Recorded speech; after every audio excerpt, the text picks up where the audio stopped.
গুৰুত্বপূৰ্ণ খবৰ ঢোলাৰ rainbow senior secondary স্কুলৰ বয়জ হোষ্টেলত এগৰাকী ছাত্ৰৰ আত্মহত্যা দৰঙৰ ঢোলাত ষ্টেপ লৈ আত্মহত্যা কৰা ছাত্ৰজনৰ বেতনে উদ্ধাৰ হোষ্টেলৰ কোঠাৰ ভিতৰত ৰছীৰে আত্মহত্যা কৰিছে ছাত্ৰজনে ছাত্ৰজন ৰেইনবো সিনিয়ৰ সেকেন্ডাৰী স্কুলৰ নৱম শ্ৰেণীত অধ্যয়ন কৰা আছিল বুলি জানিব পৰা গৈছে ছাত্ৰজনৰ নাম আৰশাদ উল্লাহ বুলি জানিব পৰা গৈছে ছাত্ৰজন ঢোলা আৰক্ষী থানাৰ অন্তৰ্গত বৰখাত গাঁৱৰ বুলি জানিব পৰা গৈছে এই কাৰণত ছাত্ৰজনে এনে কাণ্ড সংঘটিত কৰিলে এতিয়াও জানিব পৰা হোৱা নাই ঘটনাস্থলীত আৰক্ষী উপস্থিত হৈছে বৰ্তমান হোষ্টেলৰ ভিতৰত কোনো ব্যক্তিক প্ৰৱেশ কৰিব দিয়া হোৱা নাই হয় আমি জানিব পৰা মতে ৰেইনবো সিনিয়ৰ সেকেন্ডাৰীৰ যিখন হোষ্টেল আছে আমাৰ ধুলা সোণালী মাৰ্কেটৰ ঠাইত আপোনাৰ খাটনিয়া পাৰাত এই হোষ্টেলত ৰেইনবো সিনিয়ৰ সেকেন্ডাৰী অধ্যয়নৰত ক্লাছ 9 নৱমমান শ্ৰেণীৰ বৰখাত দৰং জিলাৰ বৰখাত ধুলা থানাৰ অন্তৰ্গত আসাদ উল্লাহ নামৰ এজন যুৱক এজন ছাত্ৰ খুব কম বয়সীয়া এজন ছাত্ৰই আজি আত্মহত্যা কৰিছে আৰু সেই কথাটো গম পাই অৱগত হৈ আজি আমি অসম সংখ্যালঘু সংগ্ৰাম পৰিষদ দৰং জিলা সমিতি আৰু নেমচুত দৰং জিলা সমিতিৰ লগতে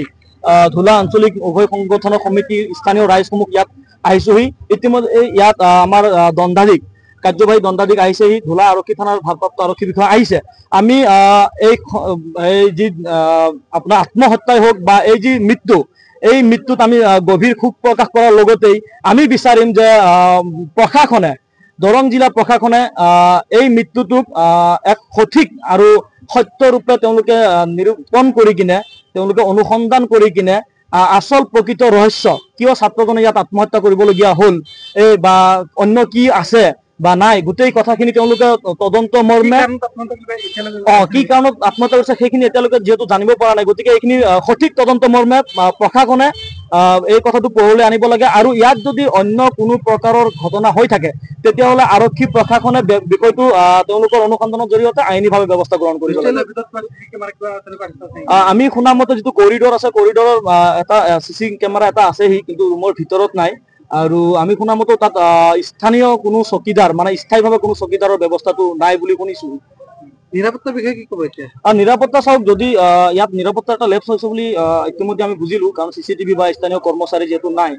গতিকে এই দুটা দিশ অকণমান লেপছ প্ৰশাসনৰ মানে স্কুলৰ কৰ্তৃপক্ষৰ ফালৰ পৰা হৈছে গতিকে